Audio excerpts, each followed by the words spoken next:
नमस्कार, मैं रवीश कुमार। आर्थिक सर्वे में भारत के कॉरपोरेट जगत को बहुत डांट पड़ी है, कसम से डांट ही पड़ी है।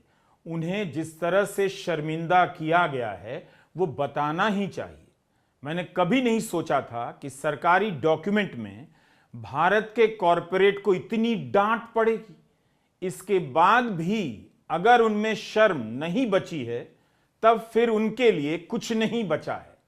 ऐसा लगता है कि कॉरपोरेट को चेतावनी जारी कर दी गई है कि इतना भी आप लोग मत चमकाइए, पहले अपना काम और देश के निर्माण में अपना योगदान दिखाइए। अगर इस मामले में भारत के कॉरपोरेट का योगदान शानदार होता तो आर्थिक सर्वे में कम से कम एक उदाहरण तो भारत के कॉरपोरेट इतिहास से भी दिया जाता। एक उदाहरण नहीं दिया गया।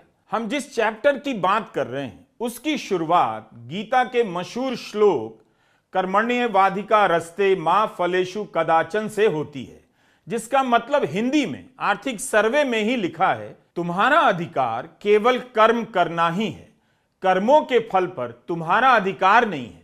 तुम निरंतर कर्म के फल पर मनन मत करो और अकर्मण्य भी मत बनो। मतलब ऐसा है, हमारा कॉरपोरेट केवल फल की चिंता में लगा हुआ है, देश की चिंता में नहीं। इस कॉरपोरेट को अकर्मण्य नहीं बनने की हिदायत दी जा रही है। यह तो बहुत गलत बात है। इसी बात पर मोदी सरकार को कॉरपोरेट टैक्स की छूट समाप्त कर देनी चाहिए। जब इनसे देश को कुछ मिल ही नहीं रहा तो इन्हें टैक्स छूट क्यों दी जा रही है? 2014 के बाद भारत का कॉरपोरेट जगत सरकार के सामने दब्बू हो गया, बोलना भूल गया। लेकिन अब पता चल रहा है कि मोदी सरकार भी इन्हें किसी काम का नहीं समझती है। ये भले ही खुद को राष्ट्रवादी साबित करने में लगे हों, लेकिन सरकार ने ठीक से बता दिया, भाई लोग, राष्ट्र के निर्माण में आपका योगदान कुछ भी नहीं। अगर किसी का है तो जर्मनी की उस कंपनी का, कोरिया की उस कंपनी का अपने देश में, ताइवान की उस कंपनी का अपने देश के लिए।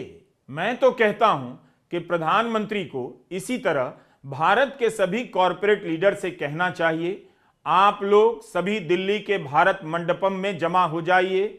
वहां आपके सामने आर्थिक सर्वे का पेज 702 से लेकर 709-10 तक पढ़ा जाएगा। सबको सुनना होगा और मंच पर आकर बारी बारी से पढ़ना होगा। केवल 7-8 पन्नों के पढ़ने से आपके भीतर Germany, Japan, Taiwan, Korea, Singapore और अमेरिका की कंपनियों के प्रति जो गर्व होगा और खुद के प्रति जो शर्म होगा, क्या ही बताएं। भारत के कॉरपोरेट लीडर को लेकर जो शर्मिंदगी महसूस होगी वो हम बता रहे हैं, बल्कि आप भी देख रहे हैं। 2022 में वित्त मंत्री निर्मला सीतारमण ने भारत के कॉरपोरेट से कहा, आप निवेश क्यों नहीं कर रहे हैं? 2019 में कॉरपोरेट को भारी टैक्स की छूट दी गई। तब कहा गया कि इससे इंडस्ट्री को निवेश करने के लिए पूंजी मिलेगी, लेकिन निवेश तो बढ़ा नहीं।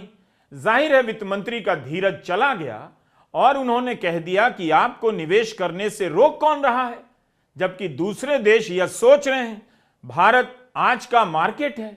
निर्मला सीतारमण ने यह सब 2022 में कहा था और 2026 के आर्थिक सर्वे में यही सब विस्तार से उदाहरण सहित कहा जा रहा है।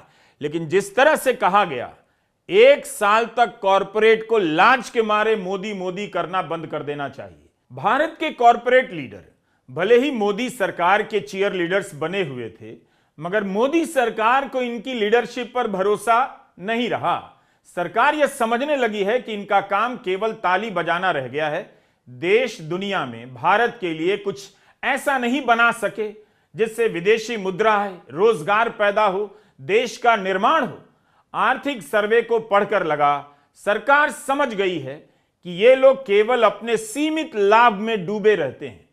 क्या कॉरपोरेट के ये दिन आ गए कि अब उन्हें General Motors, Ford, Bell Labs, IBM, Caterpillar, Siemens, BASF, Volkswagen, Sony, Nippon Steel, Samsung, Hyundai और LG का उदाहरण देकर बताया जाएगा कि देखिए, दूसरे विश्व युद्ध के बाद इन कंपनियों ने अपने लिए मुनाफा भी कमाया, लेकिन राष्ट्र की सुरक्षा को भी बेहतर किया। अपने अपने देश के लिए कुछ किया, लेकिन कुछ अपवादों को छोड़ दें तो भारत के कॉरपोरेट ने रिसर्च और डेवलपमेंट में कम निवेश किया, मैन्युफैक्चरिंग पर जोर नहीं दिया और ऐसे सेक्टर पर फोकस किया जहां उनका एकाधिकार हो सकता था, जो सुरक्षित बाजार थे, जैसे रियल एस्टेट। एक तरह से आर्थिक सर्वे ने भारत के कॉरपोरेट को प्रॉपर्टी डीलर नहीं कहा, बाकी सब तो कह दिया। लिखा है कि इन कंपनियों के भीतर का गवर्नेंस परिवार के लोग चलाते हैं, लंबी दूरी के निवेश के बारे में सोच ही नहीं सके। एक तरह से आर्थिक सर्वे में सरकार कह रही है कि भारतीय कॉरपोरेट क्या है, छोटी सोच की कंपनियों के समूह हैं। खुद बड़ा बनना है और देश को भी बड़ा बनाना है तो इन्हें सीखना होगा जनरल मोटर्स से, सोनी, सीमेंस से और सैमसंग से। सरकार ने विस्तार से भारत के कॉरपोरेट लीडर की क्लास ली है। आर्थिक सर्वे में लिखा है कोरिया, ताइवान और सिंगापुर के अनुभव बताते हैं कि किस प्रकार निजी लाभ को राष्ट्रीय परिवर्तन से जोड़ा गया। 12 साल तक राष्ट्रवाद का झंडा उठाए रखने वाली मोदी सरकार भारत के कॉरपोरेट लीडर को राष्ट्रीय परिवर्तन, राष्ट्रीय सुरक्षा, राष्ट्र की प्रतिष्ठा का पाठ पढ़ा रही है। क्या भारत के कॉरपोरेट लीडर का कोई राष्ट्रीय विजन नहीं, राष्ट्रीय आउटलुक नहीं? हम तो इन्हें समझ ही रहे थे। मजे की बात है कि सरकार अब इन्हें समझ गई है कि ये लोग केवल उसके सामने झंडा उठाकर नतमस्तक होकर देशभक्त बनने का नाटक करते हैं, लेकिन इनकी नीयत और करनी कुछ और है। सैमसंग और हुंडई, एलजी जैसी कंपनियों के कॉरपोरेट लीडर की जो जो तारीफ की गई है, सुनिए किन शब्दों में की गई है। सर्वे में लिखा है, वरिष्ठ नेतृत्व ने प्रदर्शन को अक्सर देशभक्ति की उपलब्धि के रूप में पेश किया। आंतरिक संस्कृति में त्याग, अनुशासन, संगठनात्मक निष्ठा को राष्ट्रीय गुण के रूप में माना गया। लाभ आवश्यक था, लेकिन प्रतिष्ठा कोरिया के औद्योगिक दर्जे को ऊंचा करने और विदेशी मुद्रा अर्जित करने से आती थी। मतलब समझिए, साफ साफ कहा जा रहा है कि कोरिया की कंपनियों ने अपने देश के लिए त्याग किया, विदेशी मुद्रा अर्जित की। देशभक्ति के जज्बे के साथ कोरिया की कंपनियों ने काम किया। तो यह भी नहीं है भारत के कॉरपोरेट में कोरिया की तारीफ हो रही है या इंडिया के कॉरपोरेट की खिंचाई हो रही है। आर्थिक सर्वे ने यह नहीं कहा कि भारत के कॉरपोरेट लीडर में देशभक्ति की कमी है, लेकिन आप बताइए, कमी नहीं है तो कोरिया के कॉरपोरेट लीडर की देशभक्ति का उदाहरण क्यों दिया जा रहा है?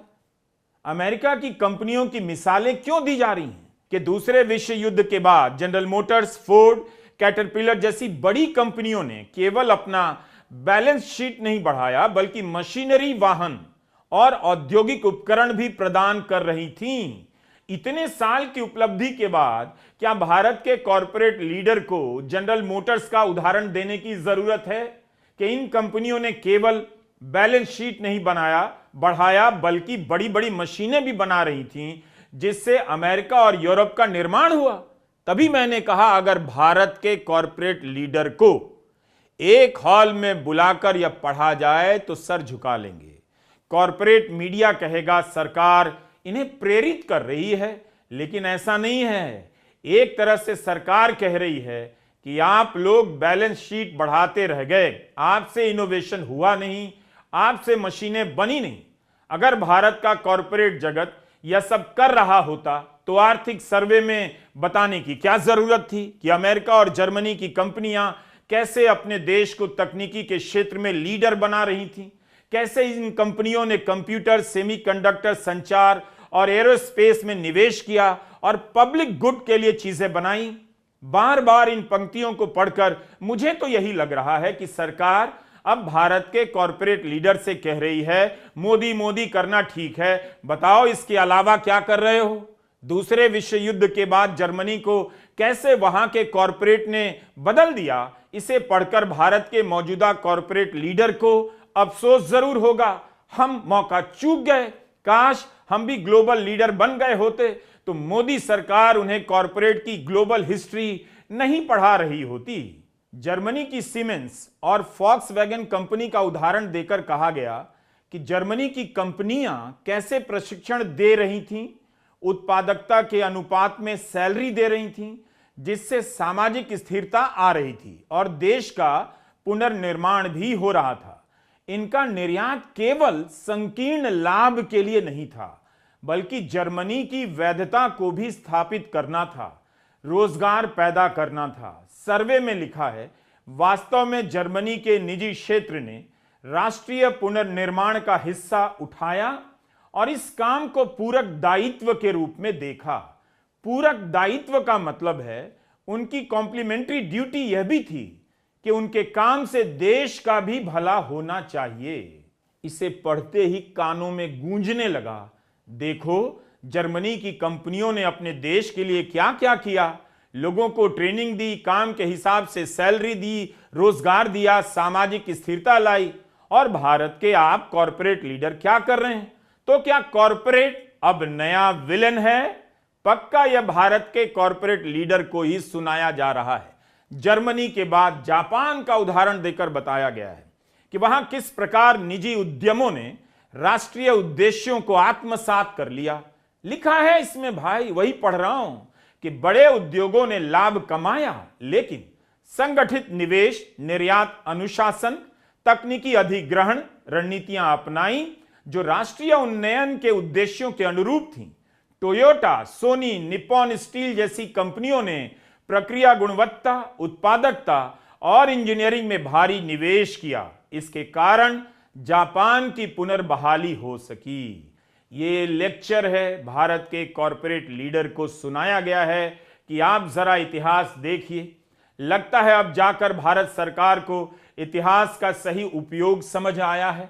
बीजेपी भी इतिहास के किन पुराने पन्नों में उलझी हुई थी। इस सर्वे के बाद बीजेपी को चाहिए कि जर्मनी, जापान, ताइवान के कॉरपोरेट का इतिहास बता बताकर भारत के इन नकारे कॉरपोरेट को आईना दिखाए। पूछे कि कॉरपोरेट को टैक्स छूट दी गई, अब तो टैक्स कलेक्शन में कॉरपोरेट का हिस्सा भी घट चुका है, मगर उन्होंने देश के लिए किया क्या? क्या कमाल का टाइम आया है। कॉरपोरेट से पूछा जा रहा है, बताओ तुमने नेशन के लिए क्या किया? अभी जो पढ़ने जा रहा हूं उससे तो कॉरपोरेट को शर्म आनी ही चाहिए। पढ़ रहा हूं, आर्थिक सर्वे की हिंदी को अपनी हिंदी में ढालकर बता रहा हूं। लिखा है, राष्ट्रीय परिवर्तन तब टिकाऊ होता है जब व्यापारिक नेता स्वयं को केवल विकास के लाभार्थी ना मानकर बल्कि एक बड़े विकासात्मक परियोजना के ट्रस्टी के रूप में देखें।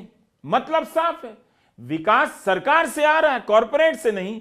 कॉरपोरेट तो विकास का लाभार्थी है, लाभार्थी, सरकार की खैरात पर जीने वाला कॉरपोरेट। दूसरे विश्व युद्ध के बाद अमेरिका, जापान, जर्मनी, पूर्वी एशिया सबसे सफल कॉरपोरेट इतिहास वे हैं जहां कंपनियां अल्पकालिक प्रतिफल से पहले निवेश करती हैं, यानी शॉर्ट टर्म मुनाफे से पहले निवेश करती हैं। तकनीकी क्षमता, कार्यबल उन्नयन को नागरिक दायित्व के रूप में देखती हैं। यह सब बताया जा रहा है 12 साल बाद कि आप लोग केवल लाभ का सोचकर निवेश करते हैं, कार्यबल के विकास और तकनीकी क्षमता के विकास की सोचते नहीं। आगे की पंक्ति तो पढ़ी नहीं जा रही। लिखा है, उन कंपनियों ने लाभ कमाना बंद नहीं किया, जापान, जर्मनी, ताइवान की, लेकिन अल्पकालिक लाभ कमाने से ज्यादा वे देश की प्रतिष्ठा और गौरव बढ़ाने में जुटी थी।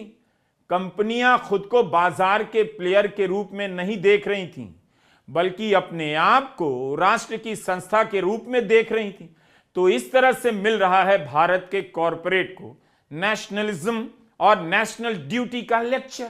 कैपिटलिज्म के गुरु बनकर घूम रहे थे, आर्थिक सर्वे ने नेशनलिज्म का पर्चा पकड़ा दिया। ये भी पढ़ लो आप लोग, बहुत बुरे दिन आ गए हैं भारत के कॉरपोरेट के। नागरिकों को भी थोड़ा लेक्चर मिला है कि आपका काम वोट करना, टैक्स देना, नियमों का पालन करने तक सीमित नहीं है। विकास केवल मंत्रालयों और बोर्ड रूम में होने वाली कोई चीज नहीं है, या घर, पड़ोस, कार्यशालाओं, फैक्ट्री फ्लोर पर होता है, उन शांत आदतों के माध्यम से जो लोग रोजाना विकसित करते हैं। अब क्या ही बचा, कॉरपोरेट लीडर से कुछ हो नहीं रहा। सरकार ने साफ साफ कह दिया, क्योंकि मीडिया कॉरपोरेट का है तो जाहिर है इसकी चर्चा होगी नहीं। लेकिन यह भी ऐतिहासिक है कि जिस सरकार के आगे कॉरपोरेट बिछा रहा, उसी सरकार ने नीचे से कालीन खींच ली और कस के लताड़ा है कि ना तो निवेश की तमीज है, ना जोखिम का जज्बा है, ना दूरदृष्टि है और न जाने कितना कुछ नहीं है। भारत का निजी क्षेत्र क्या क्या नहीं कर पा रहा है, यह सब बताया जा रहा है। जिन्होंने किया है उनका नाम लेकर, उनका उदाहरण देकर एक लाइन में बता दूं कि डर के मारे कॉरपोरेट लीडर भले ही मोदी सरकार को बजट के दिन 10 में 10 नंबर देंगे, लेकिन बजट से पहले ही मोदी सरकार ने आर्थिक सर्वे में उन्हें 10 में 0 दे दिया है। नमस्कार, मैं रवीश कुमार।